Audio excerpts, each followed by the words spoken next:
The starry weather report. Yep, that's what we're here looking at, the starry weather report. We're about to begin that. We're about to take a look to see what's going on up there in the sky.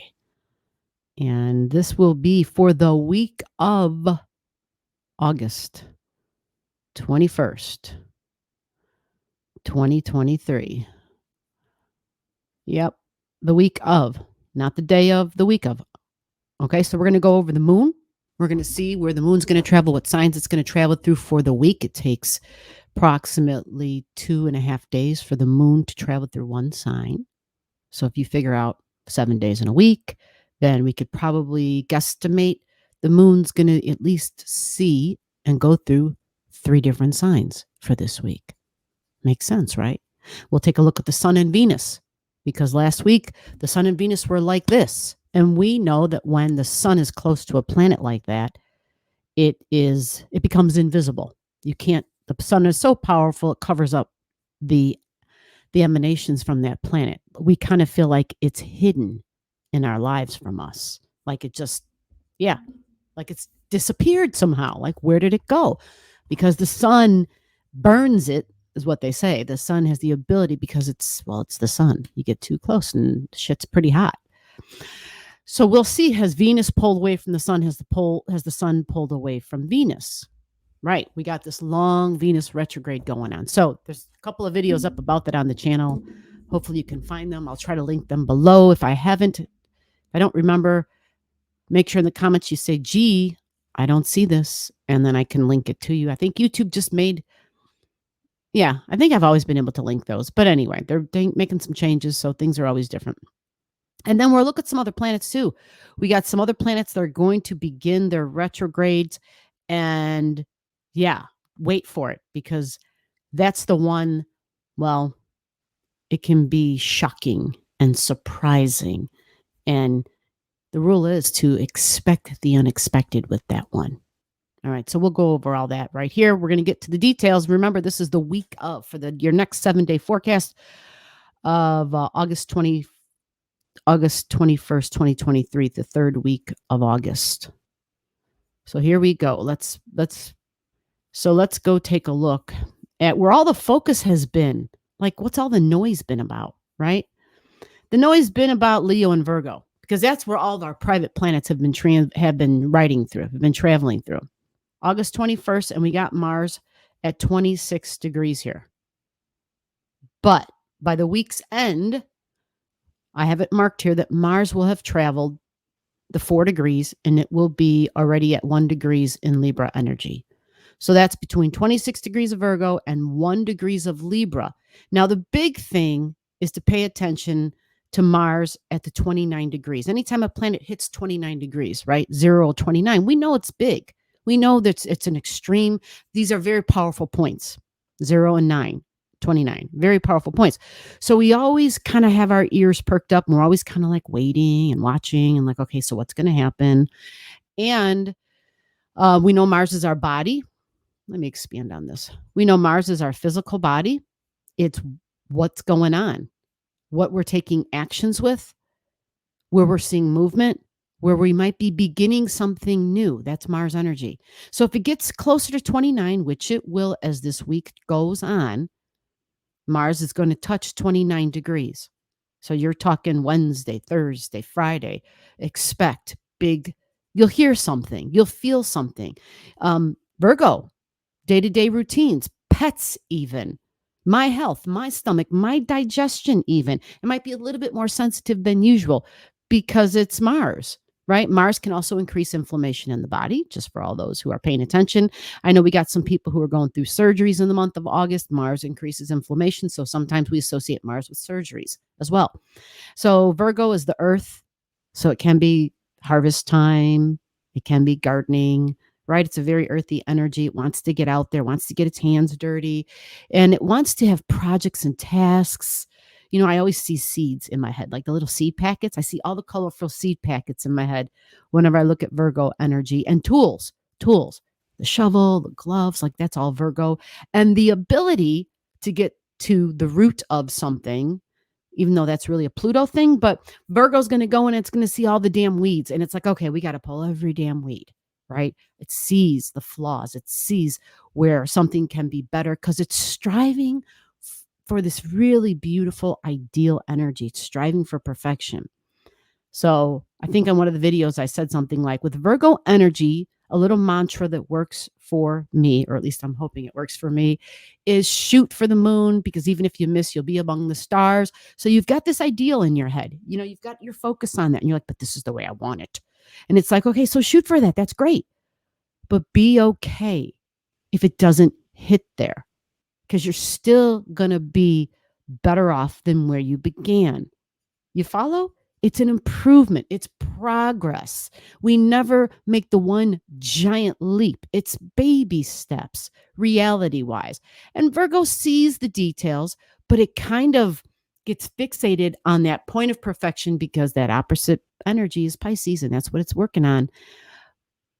But if it focuses too much and says, but every little thing here is a problem, every little thing here is a flaw, every little thing here must go or has to be gone or has to be tore out and ripped up, and or whatever the hell Virgo's focused on, because it likes to clean and organize. Everything has a place and there's a place for everything. Like that's Virgo, a Virgo mantra.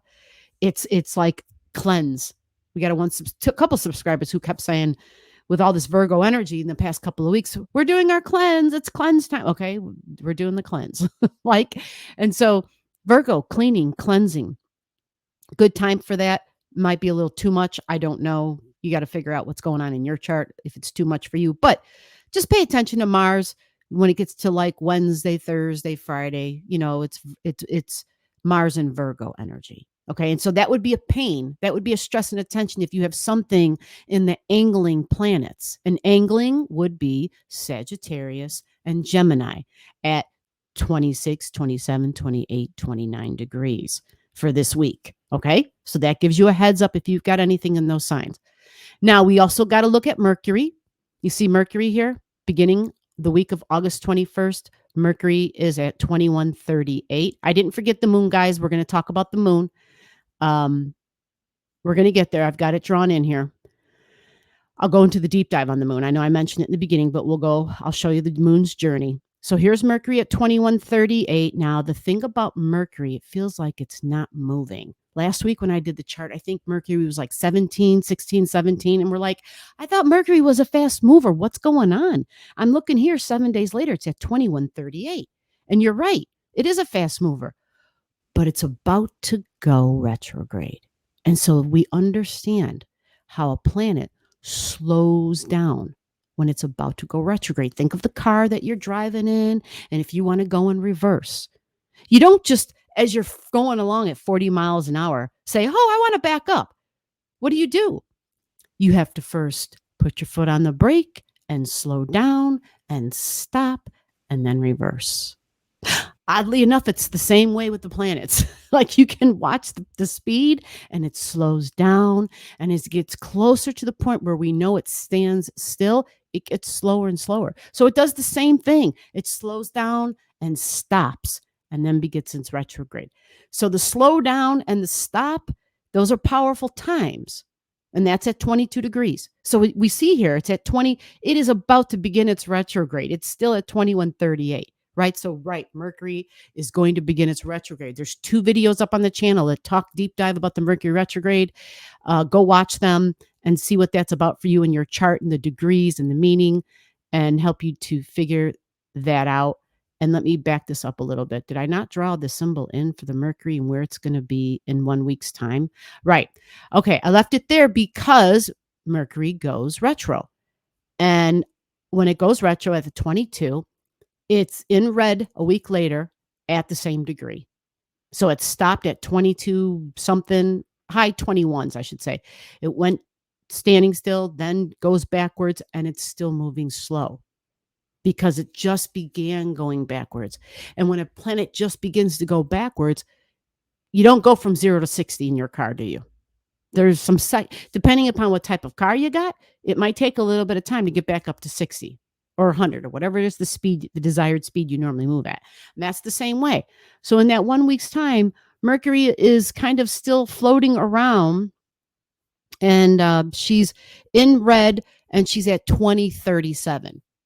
She's at 2037. A week later, retrograding at 2037. So Mercury stays the same. She pretty much stays in this spot throughout this whole week. But the meanings of Mercury, the news, the media, the information, the way my mind is working, because it's Mercury, the mind, it will intensify more thoughts, more communications, more phone calls, more emails, more snail mail, just learning, also learning. And your hunger, have you noticed this week with the Mercury slowing down? Are you noticing you're consuming? You like want to learn. So you might be dabbling and looking at other shit you haven't been normally interested in, or stuff you've been interested in. And you're like, come on, this is a good time. I want to read on this, or I want to look this up. You're going to be prone to doing that. The mind becomes even more hungry for details with Mercury in Virgo. Might involve your health, because it's health and health routines, the physical body, right? The day-to-day routines, the functioning of my home. But let's not forget jobs. Let's put that right here. Jobs. I have so many people who are like, gee, what the hell's going on with the job? What's up with the job? And I don't know. So much is fluctuating and changing. The corporations, the businesses. Do you know how it is in an election year, right? Yes, I know we're not in 2024 yet, but we know that, especially in the US, there's a lot of uncertainty. There's a lot of things switching and changing up. And so the companies are waiting to see which way everything is going, because then that way they know where to invest. You follow? So that's why it feels like we're in limbo. That's kind of the thing that we're going through. And that's just the reality of it. And that's what the Virgo energy tells us. It says, look at the details, add up the facts. The information's here if you pay attention to it. It's here. The details are here. You just have to be slow and methodical, and you have to be honest and be willing to look at the details. All right. So now that takes us to the sun. And what do we got?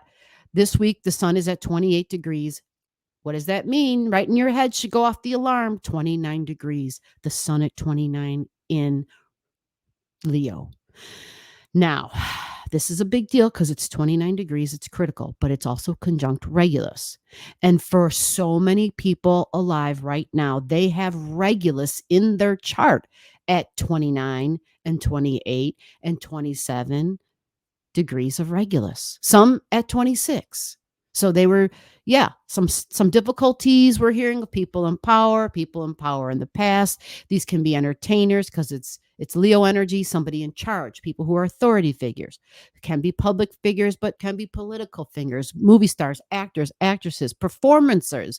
So we think of the theater, but also like sports, right? Don't we consider how many people sit down and watch Sunday football, right? Baseball, soccer, like it's entertaining. The performance is entertaining. And that's Leo. It's the performer, the grand performer. So something like, whoa, what's going on? Because we got a big critical degree thing happening here. All right. Big critical degree. And remember what I just said about Mercury. What did I say? News. It's slowing down. It's standing still. And so we will be hearing more things. So we will be hearing, for some of us, probably some expected news, long awaited and long overdue. For some people, they're like, oh, what the hell? No way, blah, blah, blah, blah, blah. But this is what it is, and this is what the astrology shows us. So next we go to Venus. With Venus, actually, let me back up to the sun. I'm mentioning this because the sun, the day before, the 2 days, the 3 days before, would have been in a grand fire trine with the galactic center at 27. You see that there? Powerful grand fire trine. The sun at a powerful grand fire trine with the galactic center. So big movements by powerful people. Okay. Not to mention, right, what do you see in fire over here in Aries? The North Node, right? So lots of big power moves happening probably the end of the previous week, because the sun would have been trining the North Node and Regulus at a tighter degree. Okay. So big power moves, which those are things I think that everybody's probably heard about, especially if you pay attention to US news and politics and people who are in power in the past and just like a whole slew of shit going down. But anyway, let's move on. So now we go to Venus. We got Venus there still in Leo. So you see the themes, guys? Look at the themes. The themes aren't really changing. The themes have still been all Leo and and Virgo stuff, because that's where all the personal planets are. The personal planets, those are the ones that move fast. Those are why we do the weekly reports. The big planets, the Saturn, the Pluto, they move slow. Jupiter, they move slow. Uranus, like these things are much slower movers. So there's not a lot to report on them unless they're about to go retrograde. And we're going to get to that. So hold on. So now we go to Venus. You see she's red. She's retrograded here, right? She's at 15. And Venus has been retrograding. She began that retrograde at 28.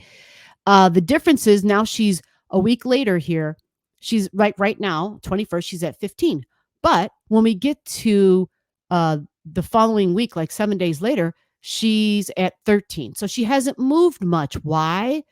Because she's slowing down. Because she's about to end her retrograde. Because her retrograde ends at 12 degrees right there. So she's going slow here. So in a 7-day time period, from the 21st to the 28th, Venus is at 13 degrees, from 15 to 13 degrees. So she's very slow mover. And it accentuates, it drills down, it bumps up even more the meanings of Venus. Desires, my money, my value, my love, smell, taste, touch, my senses. Venus rules Libra. Venus rules Taurus. She's in the fixed sign of Leo. Leo energy. How did I take a risk with my money? How did I take a risk with my power? How did I use my influence to use and abuse power and possibly my authority over others? Venus is all part of that, because your desire for power, your desire for money, your desire to rule over others, the lion, right? The pride, the lion being the king of the jungle. I rule over all, has like all these female lionesses all around him. Like, oh yeah, man, I'm the stud. I'm the one and only. You do as I say. You hunt, you kill, I eat, and I basically, yeah, just make more babies, right? The females are the ones who hunt and kill to feed the pack, right? And so what does the big dog do? What does the big lion do? Well, he gets his belly full. He gets his belly full. Not to say that he doesn't protect, but he rules. And that's a big question lately about our rulers. Whoa, did I just say that? Our rulers? Wait a minute.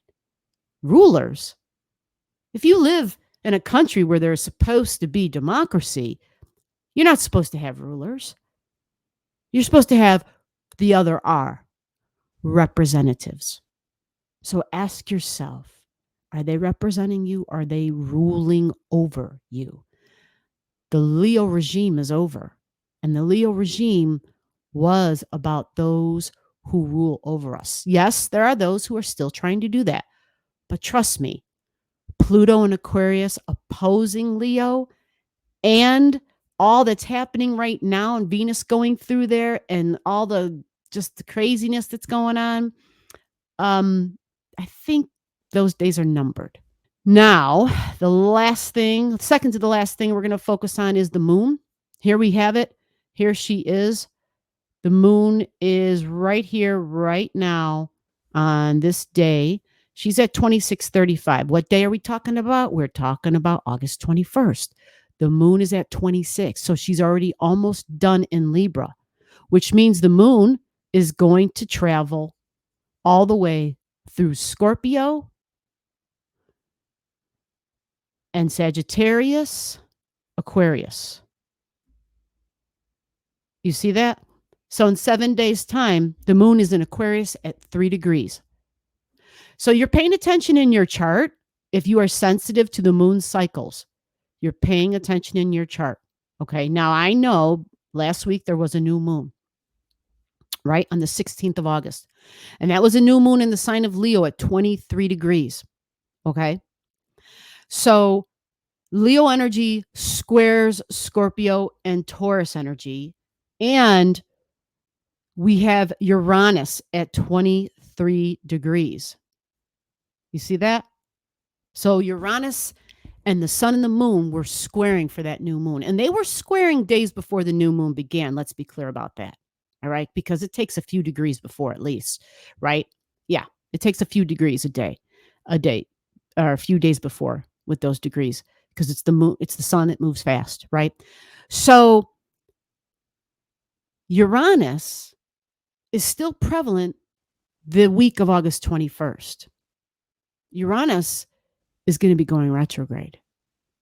Now, does it happen on August 21st? No, it doesn't happen on August 21st, but it does start to go backwards. It does go retrograde in the next cycle. And the next cycle is basically the next video. It takes us to next week.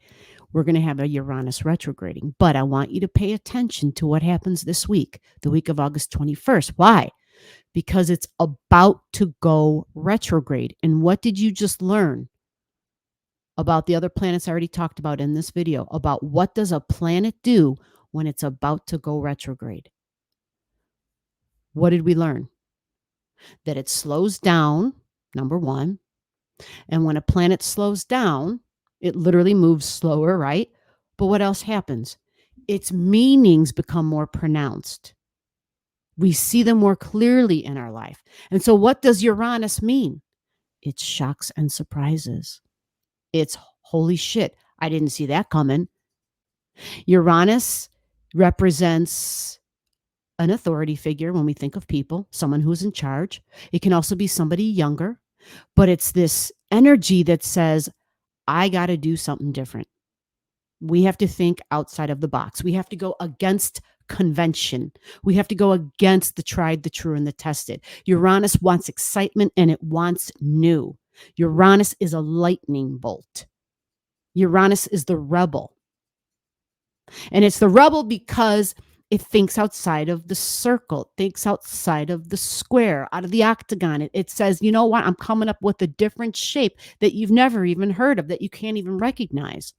Uranus is astrology. Uranus is science. Uranus is the inventor. Uranus represents individuality, my uniqueness, my original thought.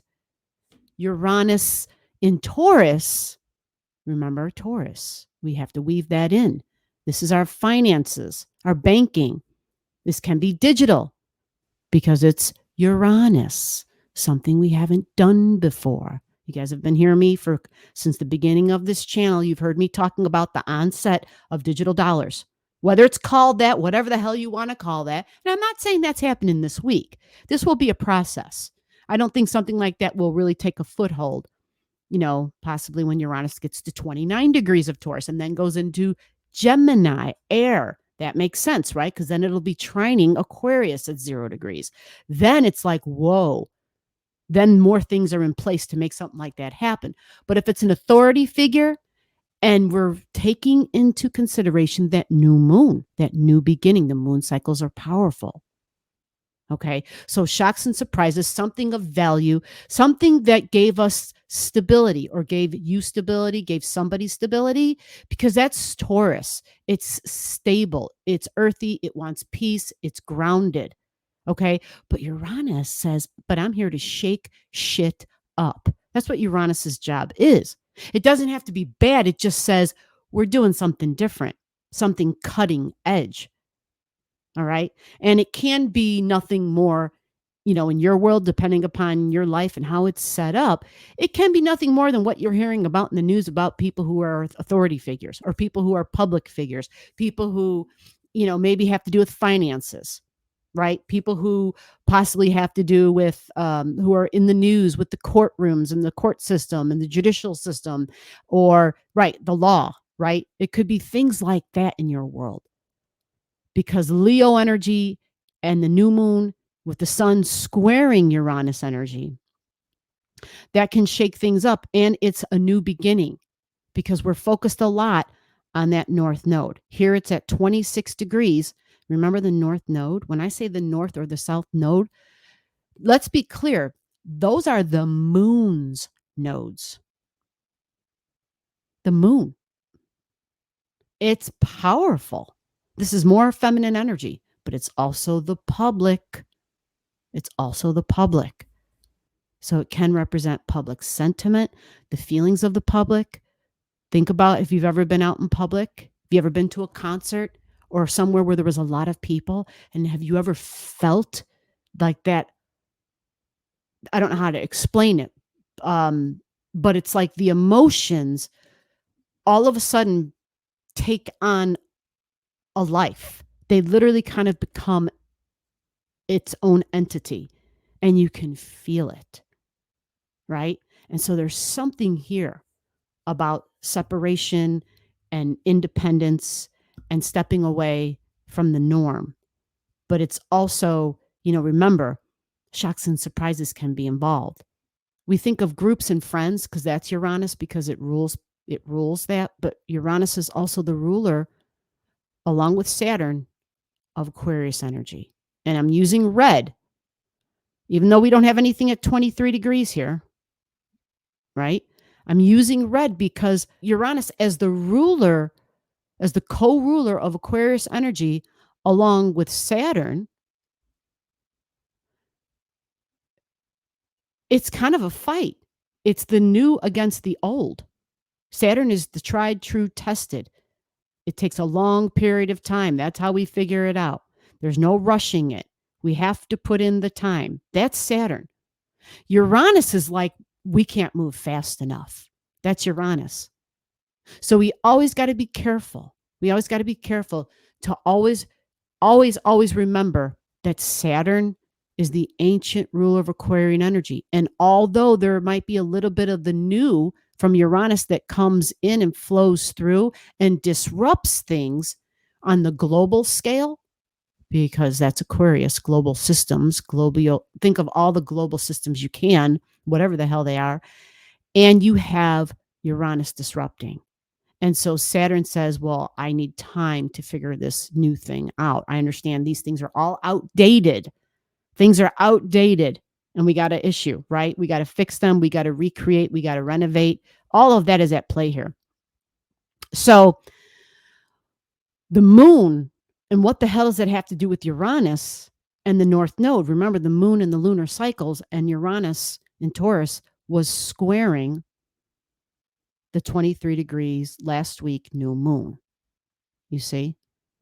And this moon here at 3 will get up to the 23 degrees right there, which will then square Uranus. So all that means